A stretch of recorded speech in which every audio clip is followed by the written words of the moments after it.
तो साथियों, सुना है एक ऐसी जगह जिसके बारे में कहा जाता है कि अगर आपको देखनी है सीज़न की बर्फ़ और चाहते हैं कि बहुत ज़्यादा भीड़ भाड़ भी ना हो, जैसा कि आजकल शिमला और मनाली के वीडियो हम देखने को मिल रहे हैं। इसके अलावा ट्रैक भी ऐसा है कि आसानी से आप चढ़ और उतर भी पाएँ। बच्चे हो, बूढ़े हो या हो जवान, सब आसानी से चढ़े उस ट्रैक पर। आपको देखने को मिले एक पैनोरामिक व्यू। ये सारी चीज़ें आपको देखने को मिलती है एक ही जगह, जिसके बारे में कहा जाता है कि यह है कार्तिक स्वामी टेम्पल। तो चलिए चलकर देखते हैं और एक्सप्लोर करते हैं कि ये सब चीज़ें जो यहाँ पर सुनने को मिलती है ऐसा वहाँ पर है भी या नहीं। तो चलिए मेरे साथ इस सफ़र में शामिल होइए और शुरू करते हैं यात्रा कार्तिक स्वामी टेम्पल की।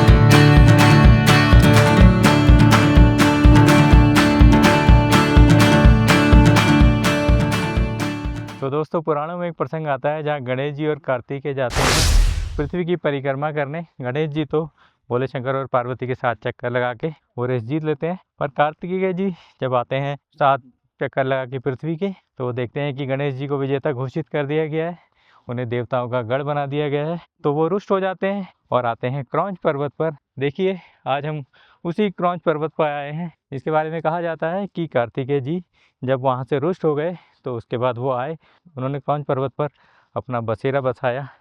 तो मैं आपको आज लेकर आया हूँ कार्तिक स्वामी टेम्पल। मैं आपको दिखाऊंगा, यात्रा के बारे में बताऊंगा, कैसे हम यहाँ पे पहुँचे उसके बारे में बात करेंगे। तो चलिए शुरू करते हैं। तो साथियों, सफ़र के पड़ाव में हम रुके थे ऋषिकेश। तो हमने अपना सफ़र सुबह जल्दी शुरू किया, तकरीबन 5:30 बजे हम निकल लिए और 1.5 घंटे की ड्राइव पर हम रुद्रप्रयाग की तरफ आते हुए आ गए हैं इस मनमोहक नज़ारे पे। तो हम आए थोड़ी देर, हमने सोचा कि यहाँ रुक कर थोड़ी देर इस नज़ारे को देखते हैं और उसके बाद फिर हम आगे बढ़ेंगे। अगर आप आते हैं तो देखते हैं कि मेरे पीछे शायद कैमरे में हम नहीं देख पा रहे, पर ये पूरा का पूरा जो ट्रेल है यहाँ पे कोहरे से ढका हुआ है। अभी सामने नदी दिखाई दे रही है, नदी के ऊपर कोहरा, और उसके अगर हम सामने की तरफ देखते हैं तो दूर एक लंबी एक रोड दिखाई देती है, एक रास्ता जो जाता है बादलों के अंदर। बहुत ही अच्छा मनमोहक नज़ारा। तो थोड़ी देर रुकते हैं, उसके बाद हम बढ़ाते हैं अपने सफ़र को आगे। तो चलिए चलते हैं। ऋषिकेश से रुद्रप्रयाग तक का रास्ता बहुत ही चौड़ा, बहुत ही सुंदर, मनमोहक है। 2 बसें एक बार में आराम से पार हो जाती है और नदी किनारे आप चलते चलते इन नज़ारों को मज़ा लेते लेते बढ़ते हैं आगे। तो साथियों, कहते हैं कि मंजिल से भी खूबसूरत होता है सफ़र। तो इसी सफ़र में हम पहुंच गए एक बहुत ही खूबसूरत पड़ाव पर। सुबह का समय, आप देखते हैं कि सामने झील है और उसके ऊपर पहाड़ और फिर बादल लगे हुए हैं। हमें अभी रुद्रप्रयाग से तकरीबन 17 किलोमीटर ही हमारा सफ़र रह गया और मेरे पीछे है धारी देवी मंदिर, जिसकी एक अपनी कथा है। कभी मौका मिलेगा तो यहाँ पर भी आकर इसको एक्सप्लोर करेंगे। तो ये एक बहुत अच्छा सुंदर नज़ारा दिखाई दिया, मैंने कहा कि ये आपके साथ शेयर करना बहुत ज़रूरी है, तो इसलिए मैंने आपके साथ शेयर किया। बस हम थोड़ी देर यहाँ भी रुकेंगे, थोड़ा नज़ारों का मज़ा लेंगे और फिर हम जाएंगे आगे और देखेंगे कि जो हम मन में अभिलाषा लेके जा रहे हैं कि हमें कार्तिक स्वामी में जो देखने को मिलेगा, क्या हम वो देख पाते हैं। तो चलिए बढ़ाते हैं अपने सफ़र को आगे। तो साथियों, जैसे ही आप धारी देवी टेम्पल से थोड़ा और आगे बढ़ते हैं तो मिनी गोवा नाम से एक जगह आती है, जहाँ पर आपको ये सुंदर सा वेटलैंड दिख जाता है, जहाँ पर आप रेत किनारे झील को देखते हैं, निहारते हैं और थोड़ा टाइम यहाँ पर बिताते हैं। तो हम भी यहाँ पर आए, हमने यहाँ पर थोड़ा सा टाइम बिताने का फ़ैसला किया और इसके ठीक सामने ही जब आप आएंगे तो एक आपको छोटा सा रेस्टोरेंट भी मिल जाएगा, जहाँ पर आप खाना खा सकते हैं अगर आपको भूख लग गई हो। तो हम थोड़ी देर यहाँ पर घूमते हैं और उसके बाद फिर हम अपने सफ़र को और आगे बढ़ाएंगे। अगर इसी तरह रुकते रहे, मेरे को नहीं लगता कि आज हम कार्तिक स्वामी अपने निर्धारित टाइम पे पहुँच पाएंगे, पर कोशिश जारी है। नज़ारों को मज़ा लेते लेते आपको दिखाते दिखाते बढ़ते हैं आगे। धारी देवी टेम्पल से थोड़ा और आगे बढ़ने के बाद तो साथियों, जैसा कि आप देख के समझ ही गए, हम पहुँच गए हैं रुद्रप्रयाग और हम हैं अभी यहाँ पर किनारे पर, जहाँ से एक खूबसूरत व्यू दिखाई देता है यहाँ पर नदी का। यहाँ पर है मंदाकिनी नदी और वो जो चौड़ा बहाव आपको दिखाई दे रहा है वो है अलकनंदा का। दोनों नदियाँ मिलती है और मंदाकिनी यहाँ पर विलुप्त होकर अलकनंदा में परिवर्तित हो जाती है और आगे अलकनंदा होकर बहती है। तो खूबसूरत नज़ारा संगम का। और इसके ठीक सामने ये रुद्रप्रयाग का मेन मार्केट है, जो पुराना रोड कहा जाता था। तो अभी हम हैं केदारनाथ वाले रोड पर। जो अब रास्ता है हमने चुना है, जो केदारनाथ होते हुए हम जाएंगे। और ये रुद्रप्रयाग मार्केट का पूरा नज़ारा है। एक बहुत बड़ा मार्केट आपको दिखाई देता है यहाँ पर। तो साथियों, हमारा रूट होने वाला है रुद्रप्रयाग से चौपता की तरफ, फिर जाएंगे हम कनकचौरी। चौपता ये तुंगनाथ वाला चौपता नहीं है, तो आप कंफ्यूज मत होइएगा और तुंगनाथ की तरफ मत चले जाइएगा। इसके अलावा रुद्रप्रयाग ही वो जगह है जहाँ से केदारनाथ और बद्रीनाथ के लिए रूट कटता है, और यहीं से हम कार्तिक स्वामी भी जाएंगे। रुद्रप्रयाग से आगे बढ़ते हैं तो ये टनल के लेफ्ट साइड में आप जाते हैं तो केदारनाथ, और राइट बद्रीनाथ आप पहुँच जाएंगे। यहाँ से राइट जाने के बाद आप ये टनल पार करते हैं और थोड़ा आगे जाकर आप पहुंच जाते हैं। तो साथियों, अभी हम हैं जिस पुल पर, ये है रुद्रप्रयाग में। ये एक तिराहा है जहाँ पर मेरे पीछे की तरफ से जो रास्ता है वो है बद्रीनाथ की तरफ जा रहा, और जो मेरे लेफ्ट साइड में है, अगर हम इस तरफ जाएंगे तो हम पहुँच जाएंगे केदारनाथ। क्योंकि हमें जाना है कार्तिक स्वामी, तो हम जाएंगे राइट की तरफ। तो ये यहाँ का मेन पॉइंट है जहाँ से ये 3 रास्ते डिवाइड हो जाते हैं। यहाँ रुद्रप्रयाग में नदी किनारे हम देखते हैं यहाँ पर कुछ अवशेष बचे हैं जो कि डूब गए हैं झील के आने के बाद। ऐसे लगता है कि कभी यहाँ पर रहा होगा कोई मंदिर। और इसके ठीक सामने यहाँ पर ये घाट है जहाँ पर हम सीढ़ियाँ देख सकते हैं लोग आने के लिए, नहाने के लिए। और इसके ठीक बगल में ही यहाँ पर था वो पुल जहाँ पर डिवाइड होते हैं रास्ते 3 तरफ के लिए। बहुत अच्छा सुंदर नज़ारा, खूबसूरत है। तो साथियों, यहीं रुद्रप्रयाग मार्केट में हमने नाश्ता किया है। हमने लिया है आलू का पराठा, जिसके साथ यहाँ पर इन्होंने दिए हैं छोले के साथ सब्जी, और हमें दिए दही। इसके साथ हम ली है चाय। तो हम यहाँ पर ये नाश्ता करेंगे और इसके बाद बढ़ेंगे। तो ऐसा ही एक छोटा सा रेस्टोरेंट हमने चुना आज के अपने नाश्ते के लिए।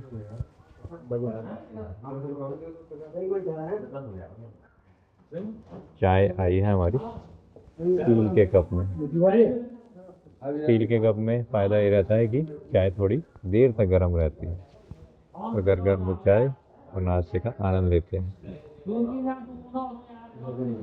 रुद्रप्रयाग से यहाँ जो हमारा अगला डेस्टिनेशन रहेगा वो रहेगा कनकचौरी का। अगर आप कार्तिक स्वामी टेम्पल डायरेक्ट लिखते हैं तो आपको कोई रास्ता दिखाएगा नहीं, तो आप या तो कनकचौरी रखिए या फिर रुद्रप्रयाग से होते हुए आप जाइए कनकचौरी। तो साथियों, अभी तक रुद्रप्रयाग तक तो डबल लेन की सड़क थी, पर रुद्रप्रयाग से जब हम आगे बढ़ते हैं तो लाइन सिंगल हो जाती है।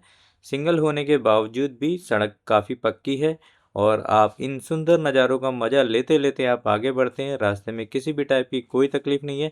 बस आपको ये ध्यान रखना है कि सामने से जब गाड़ी आए तो आपको थोड़ा स्लो कर देना है, ऊपर से आने वाले को रास्ता दें, और धीरे धीरे अपनी स्पीड लिमिट में बढ़ते हुए आप पहुँचे मज़े करते हुए मंजिल की तरफ। तो साथियों, सिर्फ 19 किलोमीटर ही रह गया है कनकचौरी। जब हम यहाँ पर पहुँचे तो हमें दिखाई दिया कुछ इस प्रकार का शानदार नज़ारा। आप वहाँ पर देखते हैं पूरा पहाड़ बर्फ़ से लदा हुआ पड़ा है, और उसकी ट्रेल आप दूर तक देख सकते हैं कि जहाँ तक आप देखते हैं थोड़ी थोड़ी बर्फ़ यहाँ धूप में भी रह गई है। और उसके बाद जब आप नीचे गांव की तरफ आते हैं तो नीचे गांव में भी खूब हरियाली हमें दिखाई देती है। खूब सीढ़ीनुमा यहाँ पर हमें खेत दिखाई दिए, जो काफ़ी दिनों बाद मुझे इतने सारे खेत एक साथ देखने को मिले। ऊपर से नीचे तक लगभग हज़ारों खेत मेरे को यहाँ पर दिखाई दिए। और हम फिर यहीं रुक गए हैं थोड़ी देर इन नज़ारों का मज़ा लेने।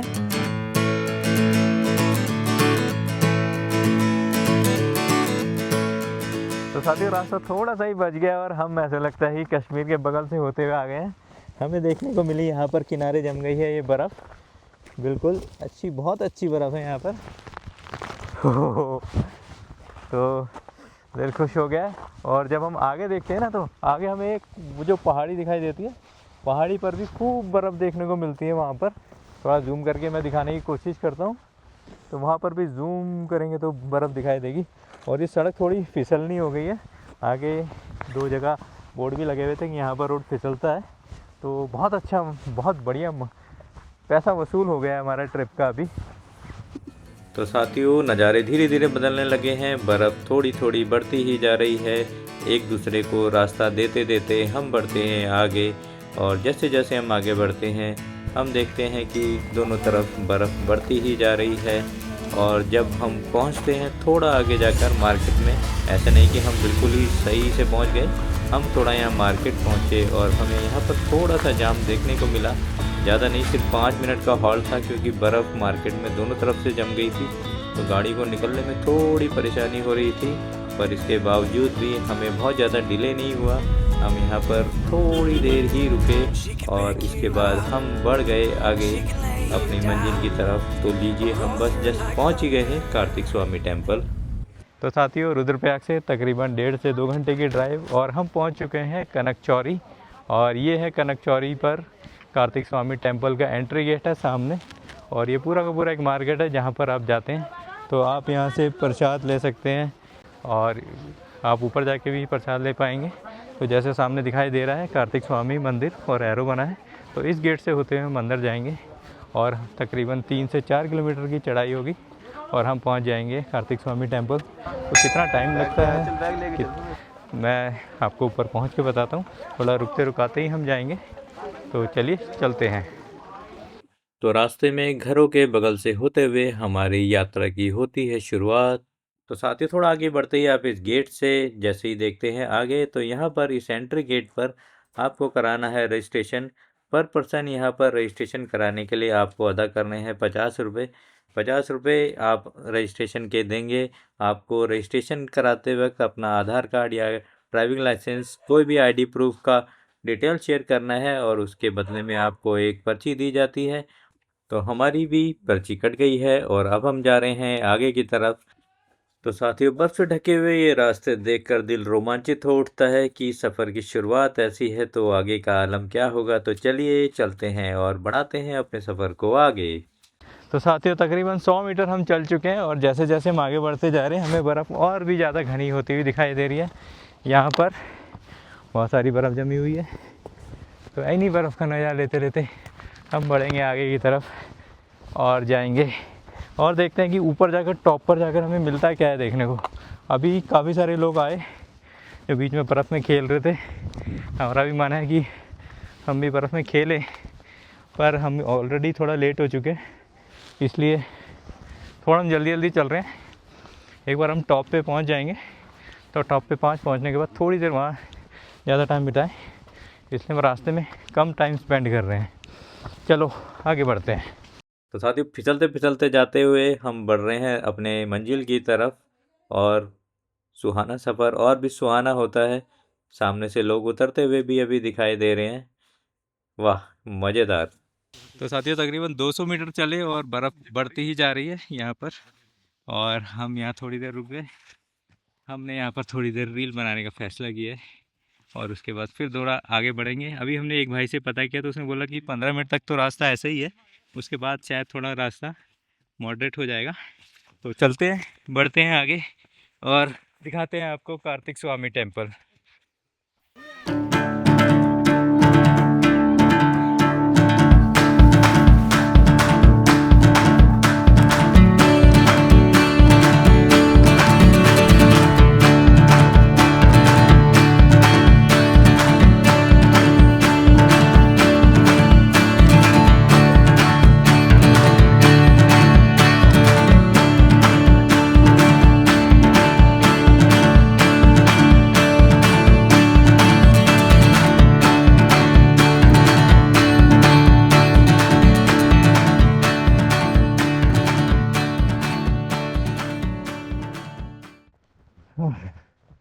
थोड़ी टेंशन इस बात को सोच के हो रही है कि वापस उतरेंगे तो फिसलना ज़्यादा हो जाएगा।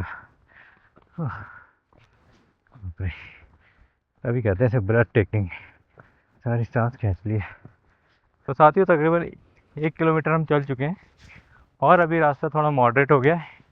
बीच में चढ़ाई थोड़ी ज़्यादा थी, इतनी भी ज़्यादा नहीं थी कि आप थक जाएं। अगर आप चढ़ाई पर आते हैं तो बेबी स्टेप लेके चलें, आपको बहुत आसानी होगी। अब रास्ता थोड़ा अच्छा मॉडरेट हो गया, सीधा रास्ता है। और मैं देख रहा हूँ यहाँ पर लोग कुछ आइस गेम्स भी खेल रहे हैं। पूरे रास्ते आइस गेम्स ही खेलते आए हम वैसे, चलिए बढ़ते हैं आगे। तो थोड़ा और आगे चलते ही अब रास्ता और भी बदल गया है और यहाँ पर आप देख सकते हैं एक तरफ आपको दिखाई दे रही है बर्फ़, दूसरी तरफ मैदानी इलाका, तीसरी तरफ यहाँ पर फिर मैदानी इलाका शुरू हो जाता है और आगे फिर हमें दोबारा बर्फ़ दिखाई देनी शुरू हो गई है। तो बहुत ही अच्छा एक्सपीरियंस था। और सामने वो दूर देख रहे हो आप, वो पूरा का पूरा जो गांव है वो लदा पड़ा है बर्फ़ से। तो सफ़र पे रुकना नहीं, बढ़ते ही जाना है। रास्ता अब ये पत्थर आ गए, ये सीढ़ियाँ आ गई है पत्थर की। तो मान लीजिए कि आपने बहुत सारा रास्ता पार कर लिया, थोड़ा सा रास्ता रह गया जो कि आसान भी है। तो बस हम पहुँच ही गए हैं अपने स्वामी टेम्पल पे। तो साथियों अब हम यहाँ तक आ गए हैं, मिडवे आ गया है। तो आप देख सकते हैं कि यहाँ पर आपको खाने पीने के बहुत सारे ऑप्शन मिल जाएंगे। तो हमें यहाँ पर क्रॉच डोसा ढाबा, और आप यहाँ पर चाय पी सकते हैं, पराठे वगैरह खा सकते हैं, छोले भटूरे भी। भैया है, पहाड़ी थाली है, कड़ी चावल चाय साबात सब्जी और चटनी। कितने लोग हो भेजे? हम 2 लोग हैं। ठीक है आओ, ठीक है चूल्हे का खाना भेजिए है। ठीक है, आते हुए खाएंगे। इसके अलावा आप यहाँ पर मैगी भी ले सकते हैं, जैसे कि आपने सुना। घर की राजमा पियर कड़ी, घर की राजमा और कड़ी हाँ आते हुए आते हैं हाँ। क्योंकि बस 100% घर की राजमा। और यहाँ से भी कितना रह गया अगर हम पूछें? यहाँ से रह जाएगा सर आपका 15-20 मिनट। 15-20 मिनट और है। हाँ जी हाँ तो जैसे भाई साहब ने बताया 15-20 मिनट रह गए। बिल्कुल, यहाँ पर आप जलेबी भी ले सकते हैं। ये छोटा सा मार्केट है मिडवे का। थोड़े भी चले जा रहे हैं आज जी, और मार्केट से चुका है। आप यहाँ पर प्रसाद ले सकते हैं।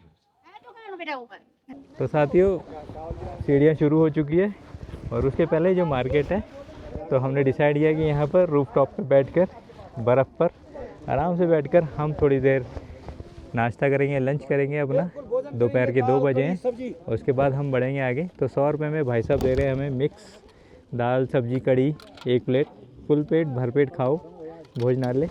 तो हम थोड़ा खाएंगे, मैं बताऊंगा कैसा इनका खाना है, बताऊंगा इन्होंने नमक डाला कितना डाला। उसके बाद फिर हम भगवान जी की यात्रा आगे प्रारंभ करेंगे। तो चलिए खाते हैं और उसके बाद मिलते हैं आपके साथ। तो साथियों ठंडी ठंडी बर्फ़ पर बैठ के गरम गरम खाना हमने खाया। 100 रुपये में एक थाली जिसमें आप जी भर के खा सकते हैं खाना। उड़ती हुई भाप देखकर मज़ा ही आ रहा है। और मैं एक्सपीरियंस शेयर करूँ तो बहुत ही अच्छा खाना है, इसका स्वाद बहुत अच्छा है, नमक वगैरह सब ठीक, खड़े मसाले, एक दिल खुश हो जाता है जब आप यहाँ पर ऐसी जगह बैठकर खाना खाते हैं। तो दोस्तों बस पहुँच ही गए हैं, सफ़र अब थोड़ा सा ही रह गया है।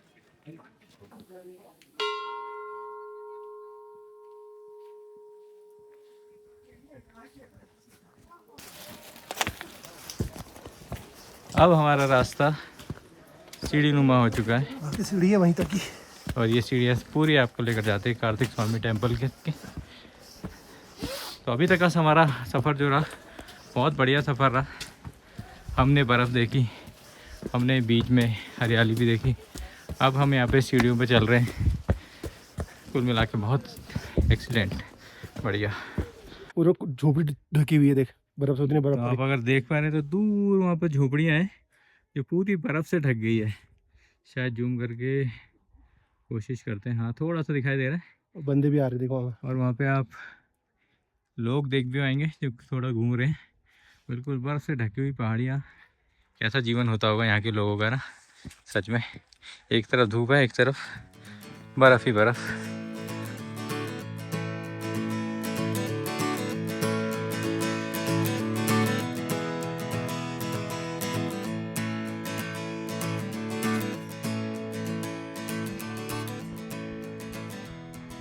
तो साथ ही लगभग हम पहुंच ही गए हैं, वहाँ टॉप पर जाएंगे तो हम कार्तिक स्वामी के मंदिर में पहुंच जाएंगे।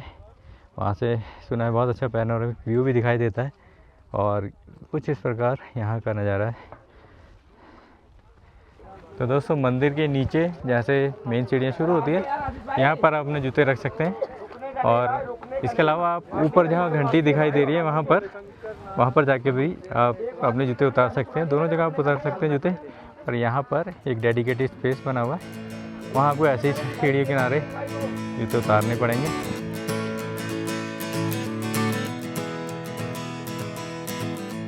तो साथियों, तकरीबन 1.5 घंटे की चढ़ाई के बाद हम पहुँच गए हैं कार्तिक स्वामी टेम्पल, और हमें यहाँ पर टॉप पर, जहाँ पर बहुत सारी घंटियाँ लगी है, तो इन घंटियों को बजाकर जाते हैं और हम सामने देखते हैं तो हम पहुँच जाते हैं कार्तिक स्वामी टेम्पल। यहाँ पर बहुत सारे श्रद्धालु आज आए हुए हैं। इतनी बर्फ़ होने के बावजूद भी लोग नंगे पैर हैं। उनकी श्रद्धा में कोई भी तनाव नहीं है, सब श्रद्धा भाव से परिपूर्ण होकर मस्तक नमाते हैं श्री कार्तिक स्वामी जी के सामने। तो साथियों, यह है मेन मंदिर जहाँ पर भगवान कार्तिक स्वामी के दर्शन लोग यहाँ पर किया करते हैं। तकरीबन 3.5 से 4 किलोमीटर की चढ़ाई, और आप पहुँच जाते हैं कार्तिक स्वामी जी के टेम्पल पर। तो साथियों, सामने मेन मंदिर में आप दर्शन करते हैं, और इसके अलावा जब अगर आप नारियल लेकर आए हैं तो नारियल आप यहाँ पर आकर अपने नारियल तोड़ सकते हैं और भगवान को अर्पण कर सकते हैं। और इसके अलावा जब आप देखते हैं तो यहाँ से एक बहुत ही अच्छा पैनोरामिक व्यू दिखाई देता है, जिसमें आपको दिखाई देती है चौखंबा रेंज, नीलकंठ पर्वत आपको दिखता है, मंदरपूंछ की रेंज आप देख सकते हैं, और साथ ही साथ आप देखते हैं केदारनाथ क्षेत्र की बर्फ़ से ढकी हुई पहाड़ियाँ। अगर आपकी किस्मत अच्छी है, दुख खिली है, तो ये बहुत अच्छा सुंदर पैनोरामिक व्यू आपको दिखाई देता है। हमारी भी किस्मत अच्छी थी कि हम ये सब दृश्य देख पाए। आप यहाँ पर देखते हैं सुंदर बर्फ़ से ढके हुए पहाड़, लोग खेलते हैं बर्फ़ में, नेचर से बढ़ा रहे होते हैं प्यार। जैसा कि वीडियो के शुरू में मैंने कहा था कि क्या हमें बर्फ़ देखने को मिलेगी, तो हाँ, हमें बर्फ़ देखने को मिली। ट्रैक भी अच्छा था, मॉडरेट है, बड़ी आसानी से हम चढ़ पाते हैं। अभी उतरने हम जा रहे हैं यहाँ पर। इसके अलावा रास्ता भी बहुत अच्छा सुंदर था, तो बहुत ही एक अच्छा एक्सपीरियंस रहा हमारा यहाँ आने का। तो साथियों, इसी के साथ हम अपना वीडियो यहीं पर समाप्त करते हैं। उम्मीद है आपको हमारा ये वीडियो पसंद आया होगा। अगर आपको ये वीडियो पसंद आए तो प्लीज़ लाइक कीजिए, सब्सक्राइब कीजिए, और साथ ही साथ शेयर भी कीजिए हमारे इस वीडियो को, ताकि हमें मोटिवेशन मिलता रहे इसी तरह के और वीडियो आपके साथ लेकर आते रहने का। धन्यवाद।